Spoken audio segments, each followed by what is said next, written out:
even though there's a lot more ums and uhs, like, I think just recording it live to tape is really working. Yeah, I think so too. I think it's upped our game, or mine at least. Yeah.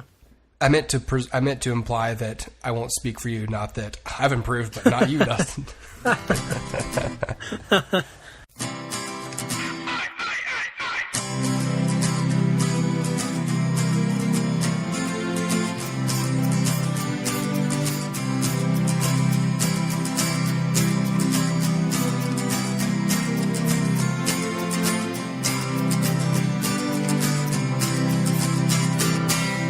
All right, well, hey everybody, welcome to episode 108 of the HooperCast. Dustin, I hope one day to get to the point where we can just release them without the number on them and not talk about what episode it is, because then it'll just be implied like there's a lot. There's a lot, yeah. There's a lot.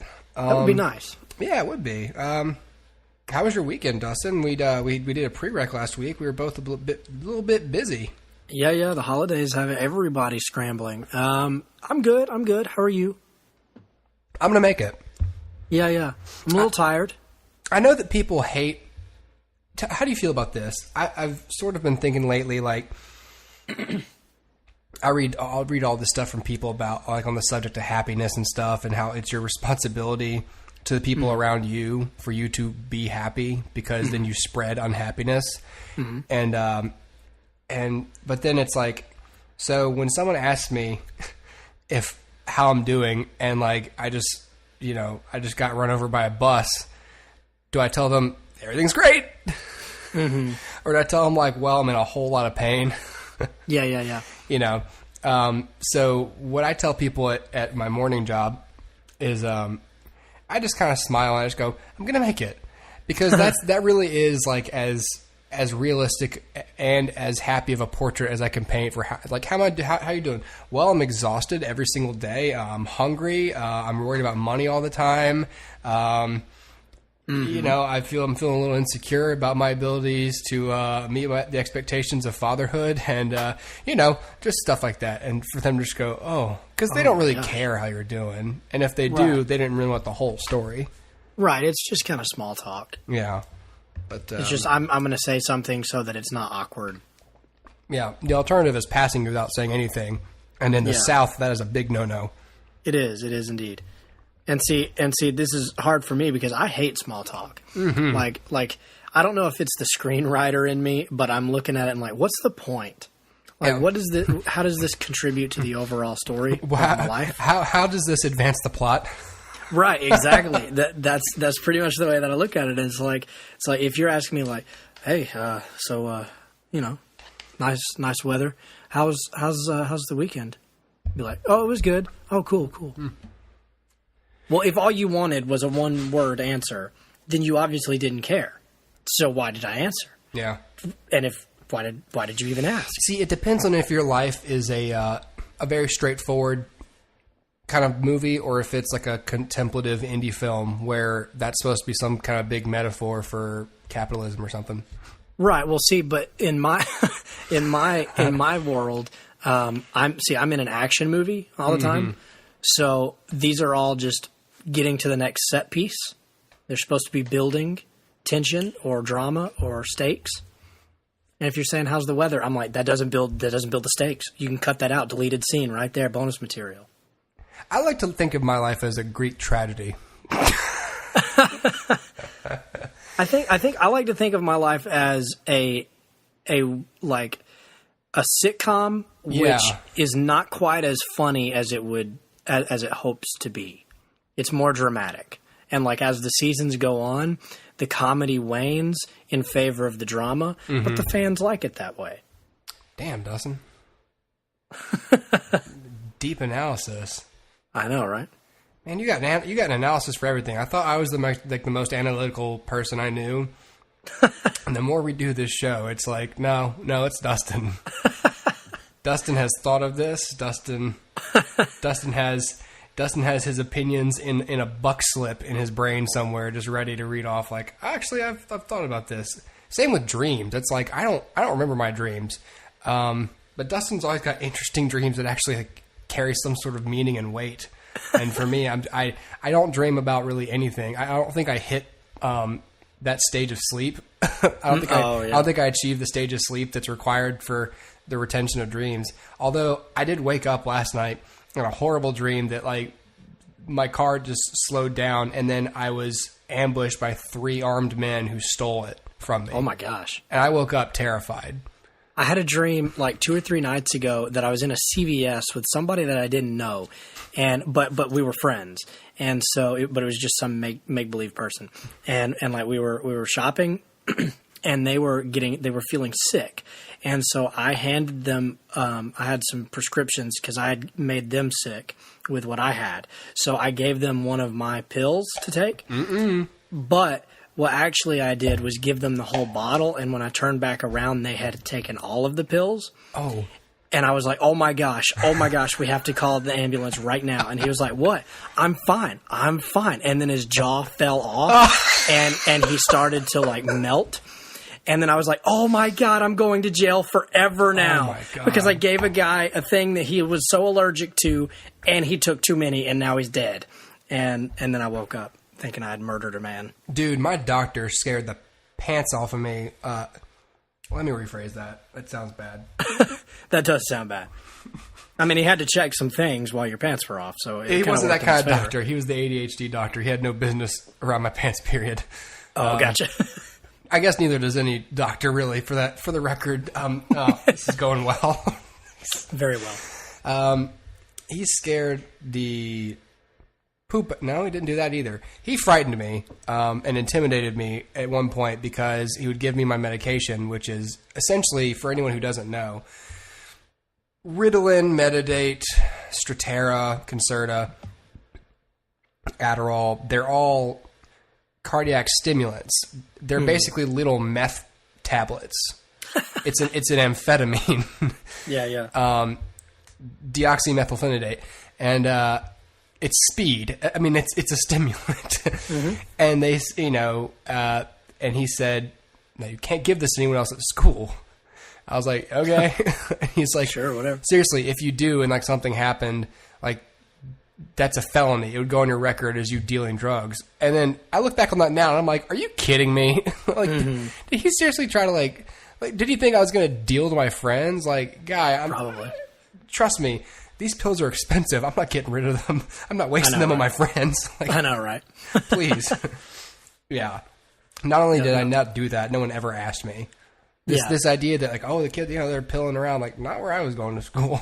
Right, exactly. All right, well let's go ahead and get started, I guess. What did you have for lunch, Hooper? I just finished some Manhattan clam chowder. Oh, I gotcha. It was yummy. I think I have you beat. Uh-oh. I think. What do you got? I may not have you beat. We'll let the viewers decide. So, what I did was I went into the fridge and I was like, hey, what do we have up in here? And I found the largest tortillas I've ever seen. And so I took some Mexican cheese, and then I took some ground beef, made it up, and then put it in, let it simmer in some taco seasoning, some like spices, some hot spices, and then dumped it up in the quesadilla, put some more cheese up in there, shut the quesadilla up, cooked it to a golden brown, took it out, cut it up into bite-sized pieces, and ate like I was a king. I was a Spanish king. A conquistador. Does Spain have kings? I don't even know, but I was one of them. Yeah. Well, they do now. His name is El Dustin. El Dustino. And I also found, I have some little, I'm gesturing with my hands, and then I realized you can't see me. I have these little white flour tortillas, or white corn tortillas. I'm sorry, and so I cut them up. Corn tortillas. I can't eat those. Really? Okay. Yeah. If someone sends me a free pallet of them, I'll just say forward this to Dustin. And that would be fine by me. And so all I did was cut them up, dropped them in some grease, made me some chips. Oh, man. Yeah, I forfeit. You win, Dustin. Chunky soup is good, but not as good as what you're describing. I mean, there's very little that beats a quesadilla.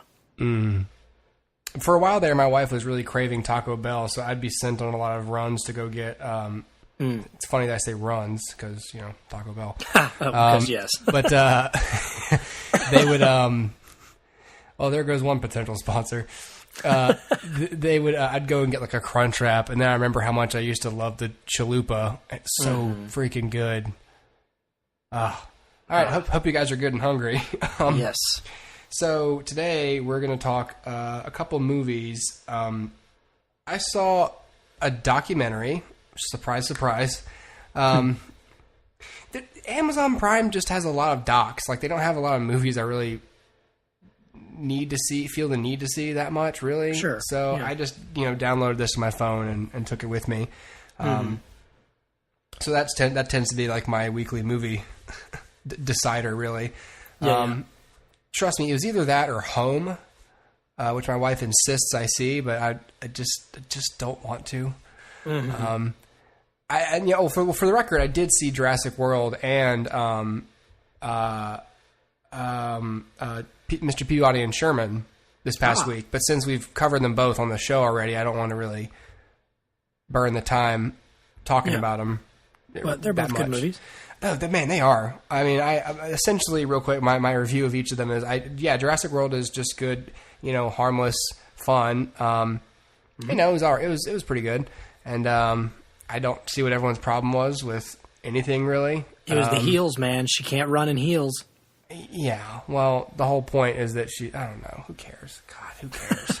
And then Mr. Peabody and Sherman was really good. Time travel is infinitely cinematic, and I don't know if there are plans to do more of those, which I'd be okay with, to be honest. I mean, I'm not sure that they're going to do more. I know they're doing a Netflix TV series, though. See, that'd be cool. Like, I just, because I had no familiarity with Peabody and Sherman at all. I remember seeing the shorts, which were they associated with Rocky and Bullwinkle? They were, Okay, so I remember seeing the little shorts and just being like, so the dog's his dad, but so dog talk. So I thought that Mr. Peabody was the boy and Sherman was the dog, because I was like, well, who would name the dog Mr. Peabody? And but the whole time we're watching it, someone would say, the girl Penny would be like, "Come on, Sherman," and my daughter would turn and look at me and be like, "Sherman." I'm like, "Sherman." She's like, "Sherman." And I was like, "Oh, this is cool." So it was fun. Awesome. I liked the Bill Clinton joke at the end too. Do I remember the Bill Clinton joke? At some point, they have a bunch of people from Time kind of like right in front of them, and they're talking about something like, "Oh, but I may have done this, but I am a good father," and they're all saying like, "Yeah, I mean, the presidents are saying, hey, you didn't do a bad job," and Lincoln's like, "Yeah, me too," and then Clinton jumps on and goes, "I've done worse." Oh yeah, that's right. Yeah, and I think the puns in that movie are strangely funny to me. Like, I was obviously like, okay, that's gonna be his thing, is puns. And the funniest one, I literally I laughed, I almost spit out my food. I laughed out loud. Was they fall into like the tomb or whatever, and the mummy is like, his bone falls off his body, and Peabody just stares at it and goes, "That's disarming." And yeah. Oh shit. Classic. Yeah. Anyway, so those are good if you want to go to Redbox and check those out. Peabody and Sherman's on Netflix. Okay, so the documentary I saw was called Men with Beards. Amazon has started to read my patterns when it comes to the things I'm interested in. I'm a man with a beard. I am fascinated to a degree of the topic or the idea, the concept of manliness, modern manliness, and social expectations of men and how they're changed. I'd say I'm a casual student of that sort of thing. So so I watched it, and I'm not sure what criteria are really needed to fit what a documentary really is. I mean, it didn't follow any one subject. It was a sit down interview lots of people type of thing. But there was no arc. Like, you didn't follow a person throughout who was like, maybe they were growing a beard for the first time or something. Like, hey, you know what? Like, I just retired. I'm going to grow a beard. Or, hey, you know what? I quit my job in corporate America. I stopped working for the Lehman Brothers, and now I'm going to be a musician. So this will be my journey, and I'm going to grow my beard and then visit the interviews within. I literally just thought of that, and that's a way better concept to me in my head. Yeah, totally. Than just interviewing a bunch of guys with beards about why they have beards. It's still, and everything I was reading on Amazon, like all the reviews were like, great doc, and I'm like, great, really? Great doc? Because, look, it's a perfectly good movie, and it's not a bad documentary. I mean, but you obviously have to be interested in the subject. I mean, they ask each of them at a certain point, like, what does it take for you to, how often do you wash it, or what do you use, and blah, blah, blah, or what is your beard? But there's some good things in there too, like what kind of sense of identity does your beard give you? Like, for some people, it's like, it just, I don't know, I feel manly, or I feel this, or just visually it gives, or like the reason maybe I grew my beard in the first place, which was I look pretty boyish without one. I literally now, the main reason I don't shave is money. I just don't want to pay for razors or shaving cream. I will not do a pitch for a certain company right now until they get back to me on their email. But even with that, like even with cheap alternatives like that, I'm just like, I just don't want to devote the time to shaving and the resources. It's a money saver to me. So for some people it started like that too. And, it's a perfectly good documentary, but you don't follow anybody to any arc, and you don't really learn much, except maybe, for me, I already sort of assumed and knew all these things about men with beards. Like, the stigma that comes with a beard, like, oh, the assumption is that you're dangerous, or that you're countercultural, or this or that, but there was one part of the movie that bothered me, and it was played for like this big sympathy moment, like one of those where you linger on the guy, and he's like telling this real traumatizing story. One guy was talking about how he worked in like an office building, and at a certain point, so he decided he wanted to grow a beard, and at a certain point, the top brass called him into his office, and he was just like, honestly, I thought I was getting like a promotion, and I thought, oh, okay, that's all right, presumptuous.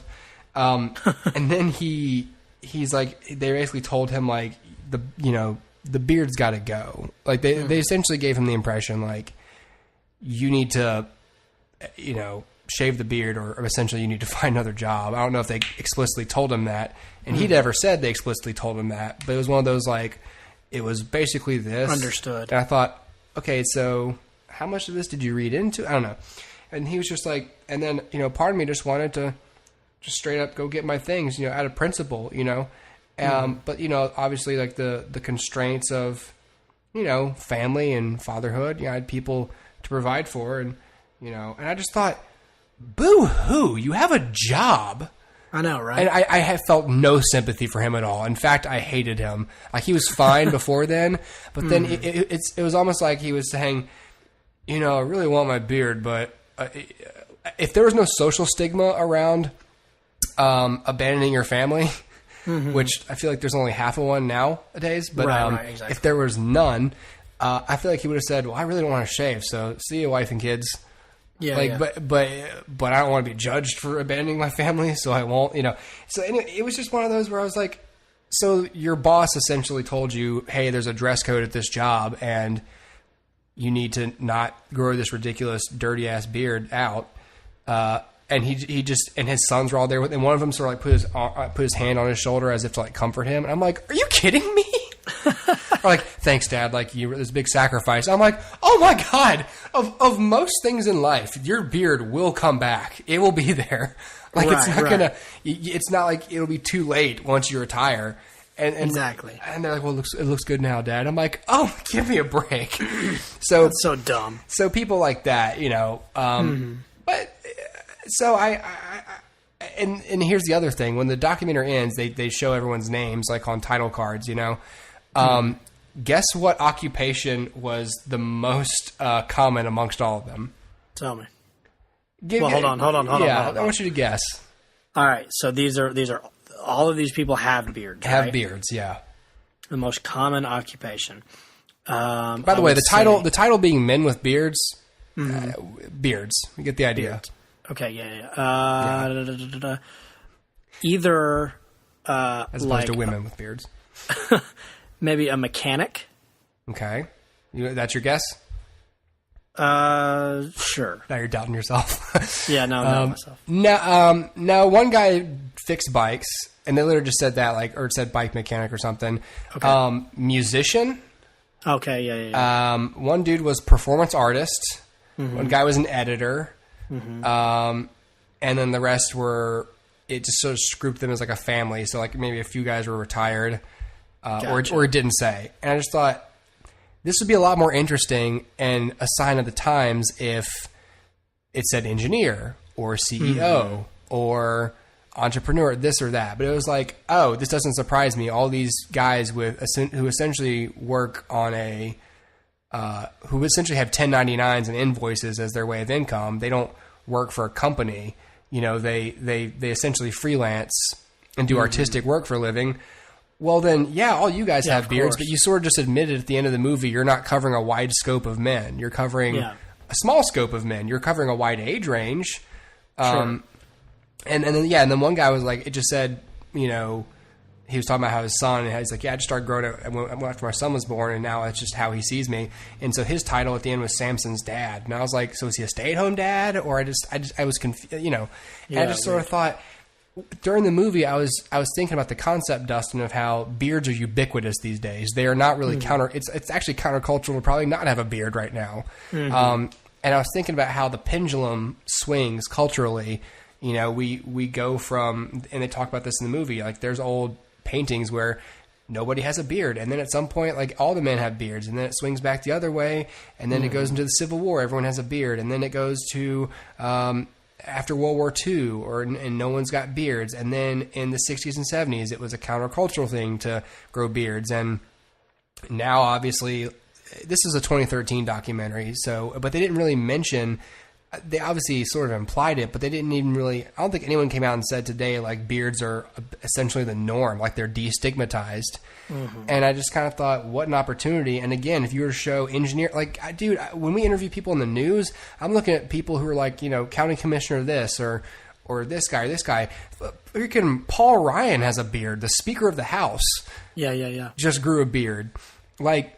Not that elected officials couldn't have beards before, but it's just something that usually didn't happen. You know, they were Harvard law grads, and you know they've been shaven, and so they limited the scope of their subjects, and they also just sort of, I don't know. It just sort of felt like at the end it was a missed opportunity in terms of having someone to latch onto, and a missed opportunity to really talk about how the culture. It seems to me, in retrospect, how the culture feels about them. They touched a little bit on how like women might feel about them, but of course, all of them are like, "Oh yeah, my wife loves it." I'm like, talk to someone whose wife who it was a deal breaker for. Like, right. Get some range. I don't know. Exactly. You know, here's an interesting thought. I was thinking about this not too long ago. So, if you look at superheroes as, and I guess this is fitting because it seems like you and I always turn back to superheroes somewhere in the show. If you look at superheroes, originally, you know, characters like Superman, who were meant to be sort of the you know, ideal, right? The physical ideal of a man. Yeah. I wondered recently if, like, let's say that same idea, the physical ideal for a man, and let's say that he was created now, would he have a beard? Would Superman be created with a beard now? And the reason I was thinking of that is there's a story going on right now in DC Comics. It's an ongoing series. It's 2 issues in, and it's really cool if you guys want to check it out. This is probably my first comic recommendation on the show. Anyway, essentially, Superman, Clark Kent, is in hiding, and so he has grown a large beard. Not a large beard, but a thick beard. And so, you know, it's the perfect, like, beard. And so it made me think, I wonder if Superman were created now, what that would be seen as, because when I saw it on the page, I thought, you know what, it doesn't look bad on Superman. Even though he's in hiding and he's not really in his traditional costume or anything, it doesn't look bad. And that made me think, Aquaman through the years has been clean shaven and then had a super long, like, super beard. Yeah. Like King down Triton. below his chest. Yeah. And then he's been clean shaven again. He's had scruff. Even Batman, there was a series called All-Star Batman and Robin, which Frank Miller wrote, and it was, I think, set within the Dark Knight continuity, but the Frank Miller Dark Knight. And Batman had stubble, had definite scruff underneath his cowl, and then you look at someone like Tony Stark, who's always had that, or even Thor. These are characters who kind of always have had that, whereas DC tends to be like they more like play with the idea of beards as opposed to they're the norm. But maybe that's because most of their characters were written in a time where that wasn't the norm. Batman and Superman both came at the end of the 1930s, and Aquaman, a little bit later, probably in the 40s or 50s. But I wonder, it's just, to me, it's kind of cool to see how the pendulum swings, like you said. Whereas in the 60s, whenever you start getting Iron Man and Thor. Or in the 80s with Wolverine. Right, or the 80s with Wolverine, that becomes normalized. Whereas with Superman and Batman, that's never been the norm. Same with Spider-Man, but Spider-Man's traditionally younger. It makes more sense that he would be clean-shaven. Yeah. But yeah, same with like, any of the Robins or Terry McGinnis or anything like that would be the clean shaven. But the men, I think it's interesting just the way that throughout time things have changed. Especially, I think Aquaman's a really good example because he's a character who's been reinvented so many times that because he's never he's only partly worked in every incarnation. He's never really caught on. Yeah, so they keep reinventing him and keep trying. And, there's the version in the Justice League animated series where he's got a hook for a hand and he's got, long hair and a long beard. And you know what? That's very King Triton-ish, like you said, like Poseidon-y. But I kind of like that look for him because it separates him in like a silhouette form from someone like Superman. But, the point is, I think that's interesting. And I thought, if the idea of the ideal man, the ideal strong person in the 1930s was the underwear on the outside of the pants, which made sense because circus strong men wore their underwear on the outside of their pants. That's where that came from. What if Superman were invented today? What would his costume look like? What would his appearance be? Would he have short hair? Would he have long hair? Would he have a beard or no? I just think that's kind of interesting to think about. I thought it was relevant. Yeah, and in my opinion, it comes from how you self-identify in a way, too. I mean, like I said, for me, it was just a matter of, I just thought that's what people did, I mean, and I went to, in my school, you had to be real clean shaven, have a short haircut and everything, so the first thing I did when I graduated was, all right, well, I'm going to grow a beard, I'm not going to cut my hair, and it looked terrible, but, there was a certain amount of freedom in it, and then it just sort of became how I was associated. But I only kept it as long as I could stand maintaining it, and now I can sort of maintain it and am more comfortable with it. So I've had the one I currently have. I've had that one since the fall. I mean, August or something. And I don't know. I don't know when I'll shave it. Just depends. But I mean, for me, it's my two jobs are, one's a production-y kind of job. I work in the news. There's no dress code. All I have to do when I show up is wear closed-toed shoes. But I could wear a t-shirt. I don't have to shave or really cut my hair because I'm not on air. There's not a dress code for me. And my other job being maintenance, it's a working class, kind of salt of the earth sort of a job. In a way, not really, but that's how I justify it. But both of my occupations are typically done by bearded individuals historically. Not historically, but production-y, edit-y stuff with software is beardy to me. And obviously, doing electrical work and stuff is as well. So I guess that's a big part of it for me too.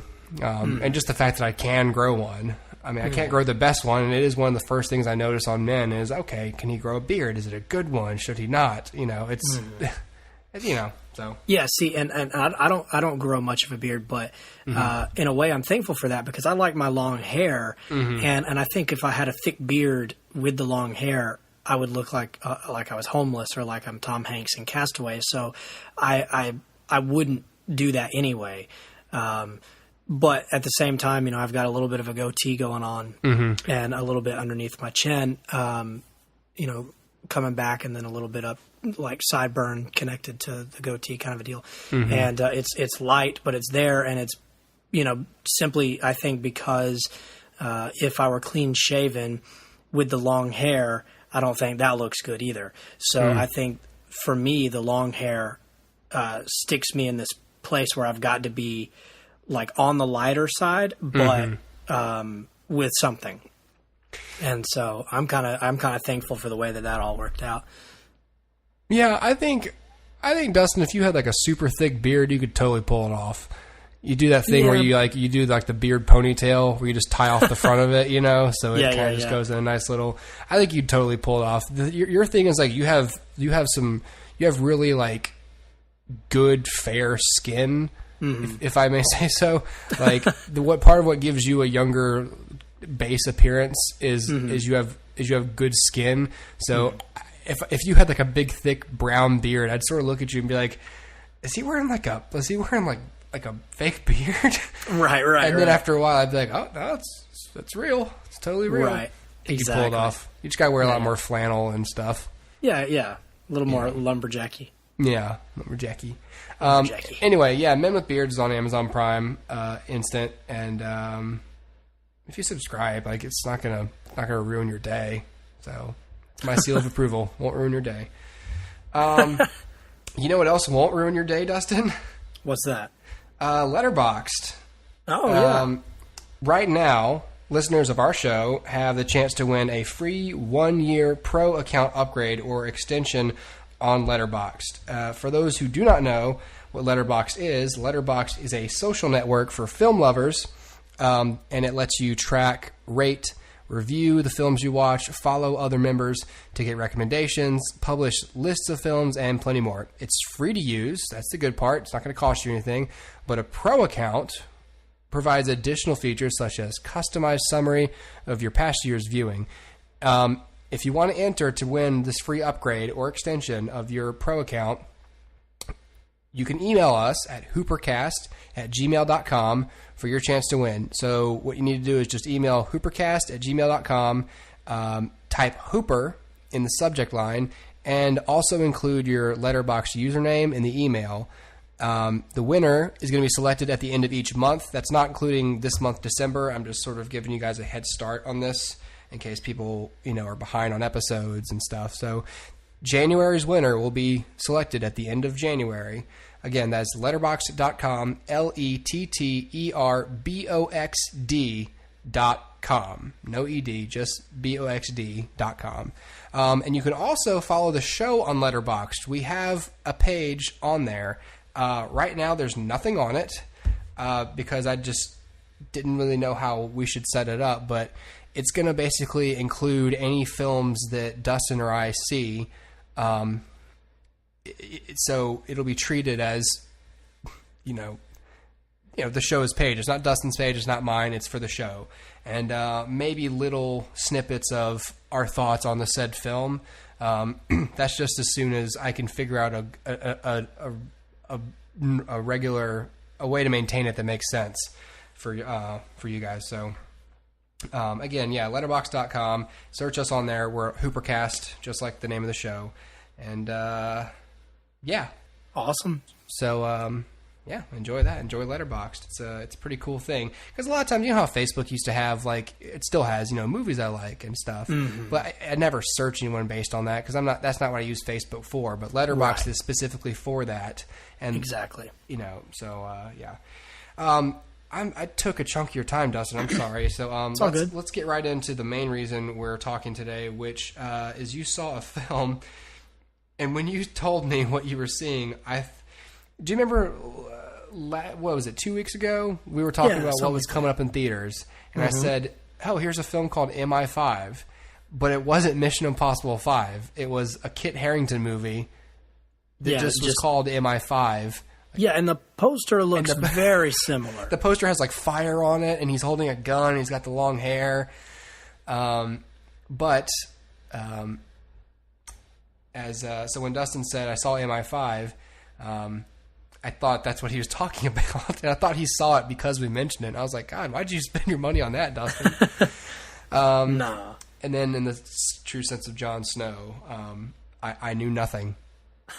And so, Dustin, you saw Mission Impossible 5? Is it 5, right? Rogue Nation's number 5? Yeah, Rogue Nation, yeah. Yeah. I think its official title is just Mission Impossible Rogue Nation. Rogue Nation. So I guess we're officially losing the numbers.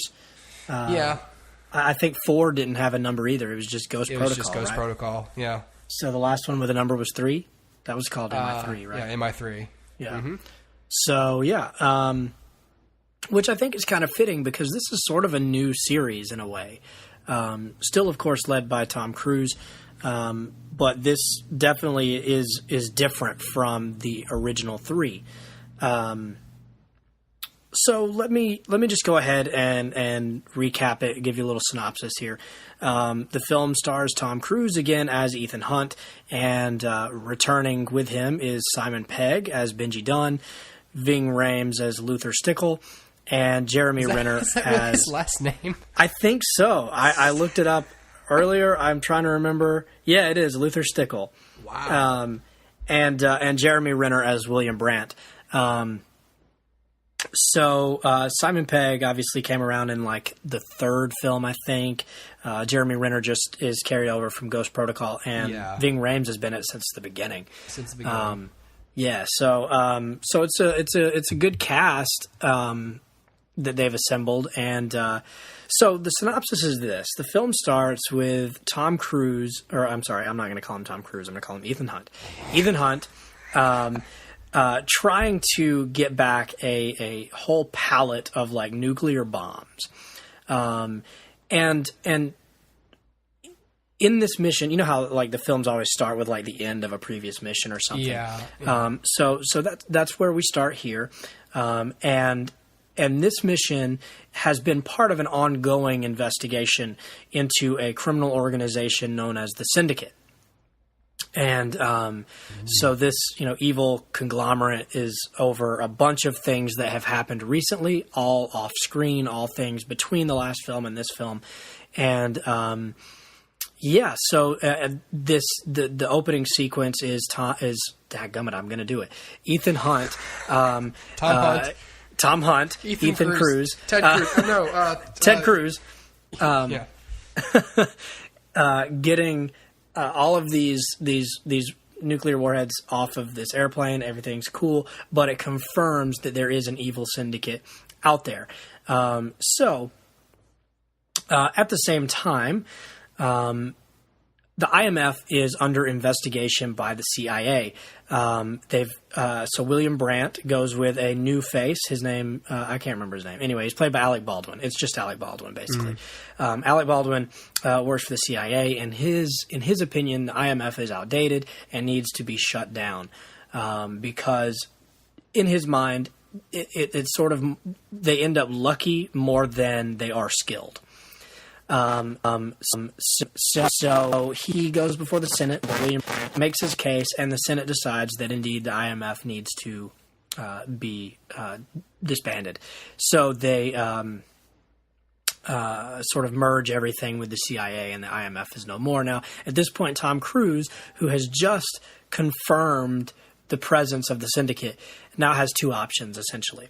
One, he can return back to what I guess now would be Langley, or at least Washington, D.C., and be like, okay, cool, I'll get with the program. Or he could continue going after the syndicate on his own, off books. Now, which do you think that you followed those rules? He went back to Langley and was like, yes, sir. And then he cut his hair and was like, I'll go file those reports. And I'll quit Scientology. And while I'm at it, I need to talk to Brenda about extending my health benefits because I don't think I'm getting the correct amount of coverage. My copay is really high, and I go to the doctor a lot because I just feel like I should have a better plan. So I need to talk. Oh, Brenda's not here. Okay, so when will Brenda be back? Because I need to talk to her about my benefits. Because also, do you guys validate parking? Because I got a ticket, and that's I work. I would think that I've established enough of a presence. I'm Ethan Hunt. I should have my own spot. Frankly, I'm not going to complain because I love to. I don't just walk from my car to the front door. I actually run. I think you guys know I love running. And I run with all like my files and my satchel. I actually send a drone from my car holding the satchel up to my office, which for some reason, why was Pete in my office this morning? I've got a lot of things that we really need to address. I'm off, and when I'm off for 2 months in another country, I don't get to address these. I come back and Pete's in my office, and like I'm getting this big ass doctor's bill, and Brenda's not here, and I don't have a parking pass. We really need to clear all this up. So is that what he does? Yeah, okay. That's the whole movie. Sounds good.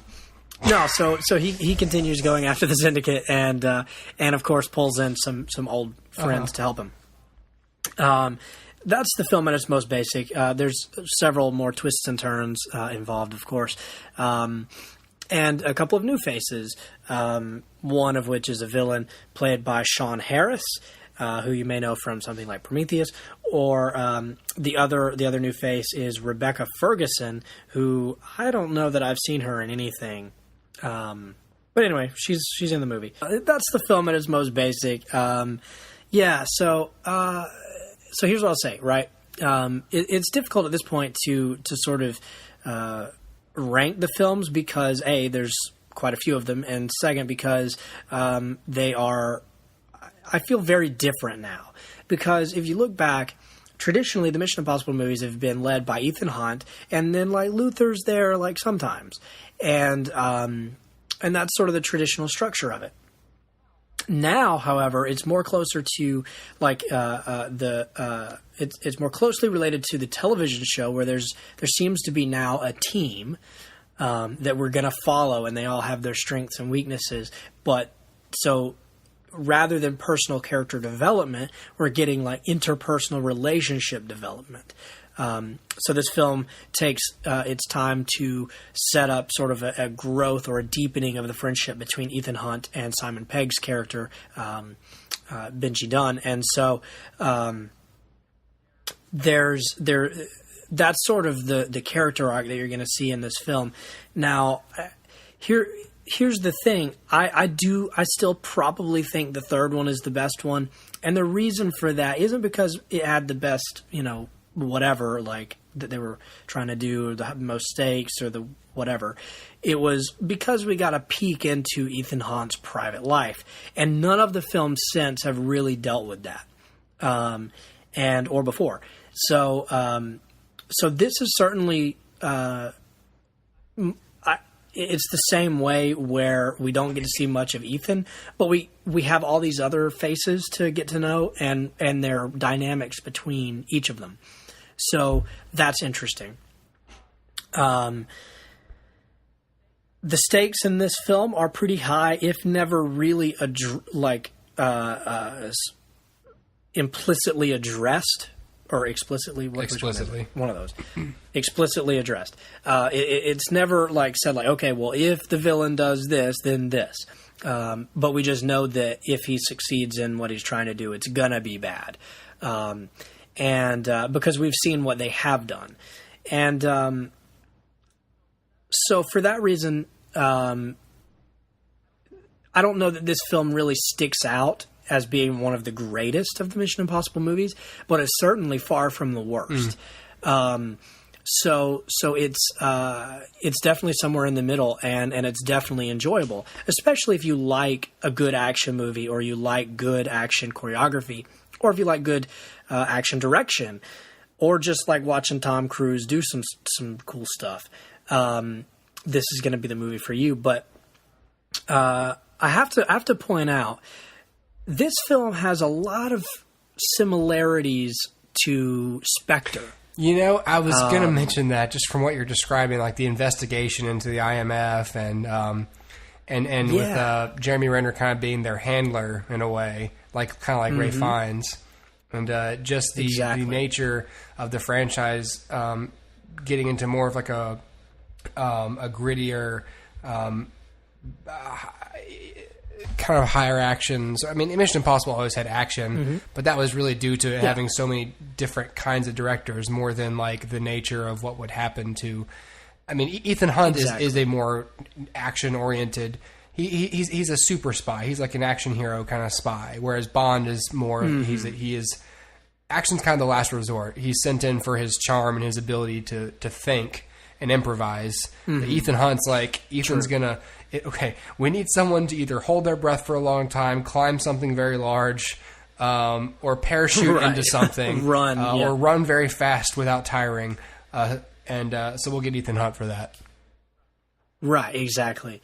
So yeah, but there are a lot of similarities. Like you said, the investigation of the IMF, it's sort of dissolving into another company or organization rather. Absorbed. So you've got like in this one, the IMF being absorbed by CIA, and in Spectre, the 00 program is being absorbed by the MI6. I mean, all of this stuff is or MI5, whichever it is. Anyway, so that runs parallel, and then at the same time, there's an evil organization that's behind a lot of things. And so Spectre or the Syndicate are really one and the same, and they're both led by like a weird, creepy guy. So to me, they're very similar. Do you want to take a guess which one I think is better, or which one I think handles both of those points better? I'm guessing Mission Impossible. You're right, because you would have come out of Spectre with a overall higher opinion of it than the phrase "I think I'm done with Daniel Craig as James Bond." Exactly. Yeah. No, you're right. So this handles it better because of a few reasons. One, this villainous organization isn't behind things that we've already seen. It's not like they're saying, "Oh, everything from Mission Impossible 1 onwards is all connected," even though there's We're the ones who stole the knock list in the first film. Right, exactly. Like they don't try that. They just say, "Hey, between Ghost Protocol and Rogue Nation, they've done a lot of really bad things," and we see like newspaper headlines of what they've been doing. We're the ones who put. We're also the ones who put the doves in the hallway in the second movie. Ethan, in this indoor underground hallway. Don't know how they got there or why. Well, now you know. We had a trainer. Now you know. He opened the little bag. He sort of ran off, and Ethan ran in and disturbed their little pack they were feeding. And we have men everywhere. And doves. Yes, and doves everywhere. So, yeah, I mean, look, so it handles that, I think, better because you're not asking me to, like, suspend my disbelief as much. As with Spectre, you're like, okay, well, everything's connected, even though you don't think it is or never thought it could be. So suspend your disbelief for a minute and believe us when we say it's all connected. Whereas Spectre is saying, the Syndicate is saying, hey, all of this stuff that you didn't see, we did it. And you're like, okay, cool, I can buy that. So for that reason, it's just sort of done better. Then you have the whole investigation of the IMF. Well, this sort of happens in a similar way as Spectre. So with Spectre, they're almost being investigated because of the events of Skyfall. And it's the same here. They're being investigated because of the events of Rogue Nation. Ghost Protocol. Ghost Nation. And Nation Protocol. And so they are being investigated for that reason. And you have, while I do prefer the person doing the investigating in Spectre, who plays Moriarty, what's his name? Andrew Scott. And while I prefer him to Alec Baldwin, but then again, I kind of prefer like my desk to Alec Baldwin, or my shoe. But I think that what's everybody staring at? It's just a shoe. Get to work, everybody. Get to work. This handles it better because we have an attachment, I guess, more of an attachment to Ethan Hunt than we do this particular Bond, or at least I do, which is strange. And also because we know that when Andrew Scott's investigating the 00 program, Bond is already off the books and already a problem and already, just immature and whatever. But here, Ethan Hunt's just trying to do his job, and then you're impeding his ability to do that. So right away, the CIA is sort of the villain. Yeah. You know what I mean? Like, so to me, that kind of handles it better, because you're like, look, I'm an audience member. I know that there's a bad guy out there, and Ethan's the only one on the trail. Like, don't pull him off. Let him go. And so for me, that's handled a little better. But having said all that, I think that I am a little eager to see in the next installment of Mission Impossible a little more peek as to who Ethan Hunt is. Show me a little more about him personally. At the end of Ghost Protocol, there was a small little snippet of a scene with Michelle Monaghan, and isn't that her name? I'm bad with names today. What you mean? Scene with Michelle Monaghan. Yeah, his wife. Yeah, it's Michelle Monaghan. And so you kind of get that little snippet in Ghost Protocol of who he is off the clock. This has no trace of her, no trace of that. So I'd love in the sixth one to see a little more of Ethan Hunt, who he is. So maybe make the stakes more personal than huge spectacle. But that would be about my only thing, because, this was a really fun movie to watch, and it's got some great sequences in it. It's in all the trailers, him hanging on the side of the plane. It's in all the trailers, him diving down underwater to do something that he's got to hold his breath for. I mean, all of this stuff is exciting stuff. Car chases and all that good stuff. So this is a really good movie, and I think if I had to put them in order, I would probably say 3 is my favorite, followed by Ghost Protocol, and then this one. But I'm not 100% sure of that. I'm going to have to kind of reevaluate. But that's just sort of a knee-jerk kind of placement for this film. But yeah, I enjoyed it quite a lot. Like I said, if you like action movies, you like Tom Cruise, you like all that good stuff, you will enjoy it. I did not mention that the film is written and directed for the first time by one man, as opposed to typically they hire a writer and then they hire a director to come on later. This is written and directed by Christopher McQuarrie. Mm-hmm. This makes his 4th collaboration with Tom Cruise, first being Valkyrie, then Jack Reacher, then Edge of Tomorrow, and now Mission Impossible Ghost Protocol, or dadgummit, I'm doing that every time. Rogue Nation. And he's also slated to work on MI6 as well. So, I think he's also shooting Jack Reacher 2, I think. Oh, I think you're right. So, yeah.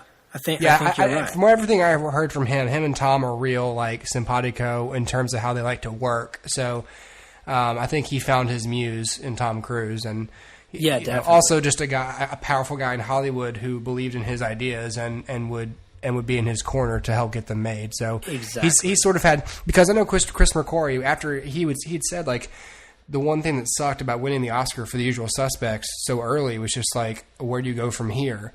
So right. For a while it was kind of little things, but now he's having sort of a second life in Hollywood due to his collaboration with Tom Cruise. Right. So I'm really happy for him because I like him. I am too. I think he's pretty talented. His direction is really, really on point. I mean, there may be a couple of things in this film where you're like, oh, I don't understand that, or camera placement or whatever. But you know what? Honestly, I think he does a great job, and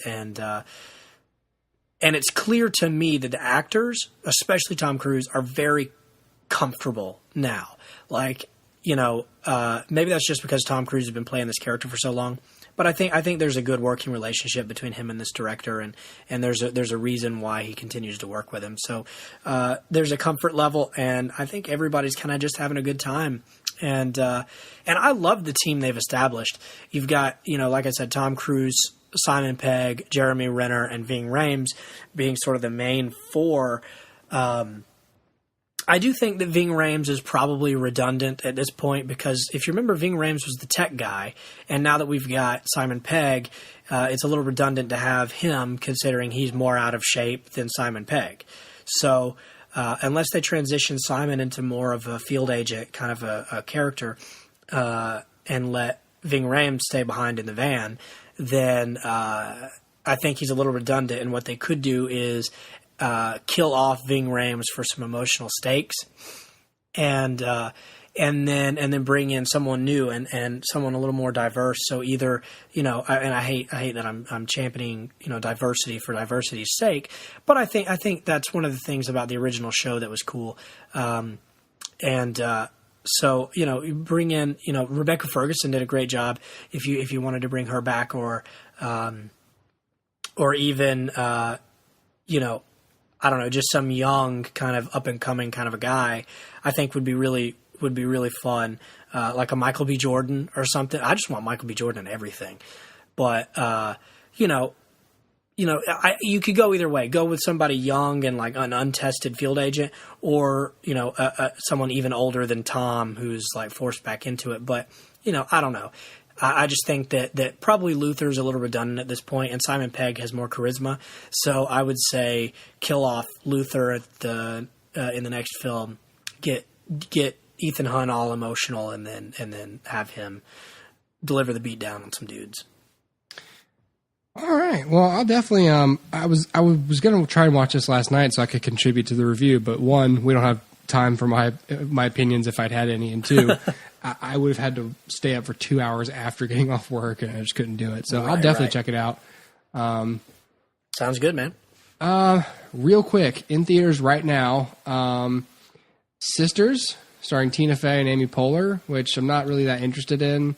Even though I don't know why I'm not interested, because I like the two of them, but maybe it's just because it seems it's like, hey, here we go. Right. Alvin and the Chipmunks, The Road Chip. Oh no! So there's that, and so I know that John said that him and his sister every year will go watch a bad movie at Christmas time. So I know what John's seeing this holiday season. Yep. And then some movie called Star Wars: The Force Awakens also is in theaters right now. Yes. Probably barely hanging on box office wise. Yeah, probably not doing very good at all. Yeah. No, it's gonna destroy, and that's one of the reasons I'm not gonna see it in theaters. I'm not. We've talked about this. There's not much to say. It's not that It's not that I don't think it'll be good. It's just that it's one of those. Oh, everyone's so interested. It's just like I'm just gonna hang back till it cleans out a little bit, and I'll catch it later. Sure, sure. And the big reason I see stuff in theaters is to avoid spoilers. I don't care if this movie's spoiled for me. It doesn't matter. I gotcha. See, I don't want it spoiled, but yeah, I think that it's... I'm much more worried about having Captain America spoiled for me than I am Star Wars. Yeah. Yeah, I hear you. I don't want it spoiled, but I think I'm just going to wait until the theater clears out a bit, see it when it's a little quieter. Yeah. Also out in limited release is a film called Son of Saul, which I did see at the film festival, but I decided not to review it simply because I had to get up about halfway through, and I missed maybe 15 minutes of it.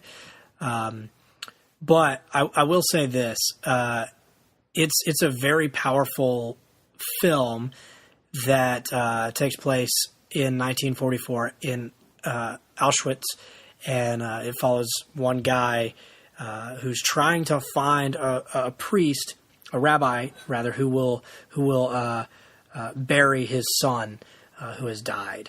And of course, this is against all regulations, so they have to find somebody who's willing to go against everything and bury somebody properly. So it's an interesting movie. You will not walk out of that probably without a lump in your throat or something, because it's a hard movie to watch. But it's very interesting, and it's shot really well. And if I remember right, almost all of it is shot like with the main character like in close up. I mean, it's crazy. It's very interesting. But yeah. So if that's in your area and you feel like a good Holocaust movie, there you go. All right. If the Holocaust mood strikes. All right. Well, thank you everybody for listening.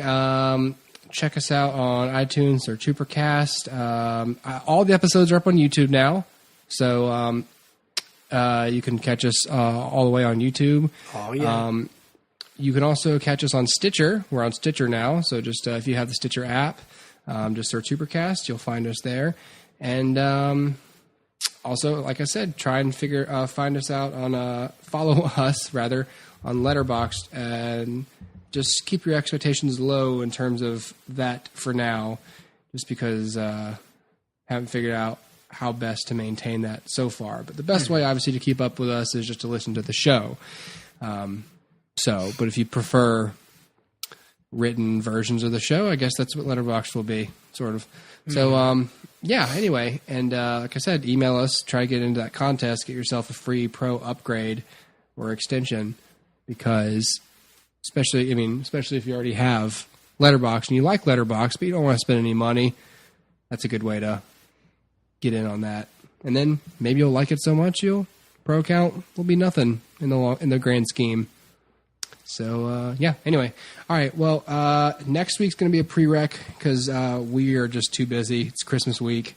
So it'll be a prereq next week. Try not to be too disappointed. Spend it with your families. Enjoy people. And we will be back. The episode after that, which will be 110, will be part one of our 2016 look ahead in movies. Oh yeah. And then after that, obviously part two. So yes. We split it up. A couple, it's just a lot. So and then a couple weeks later will be our best of 2015. So you got a prereq, and then you got some best ofs or some look aheads, and then third week of January will be a regular episode probably. So Oh, yeah. It's going to be a lot. So by then, Dustin, maybe we can review Man in the High Castle or something. Yeah, that'd be good. How far are you? I'm starting the pilot today. Gotcha. Awesome. Because I just knew we wouldn't be talking about it for a while. Right, exactly. So anyway, all right, guys. See you later. Bye-bye. Merry Christmas. Happy holidays. Shabbat Shalom. Bye. Bye. Whoopie holidays.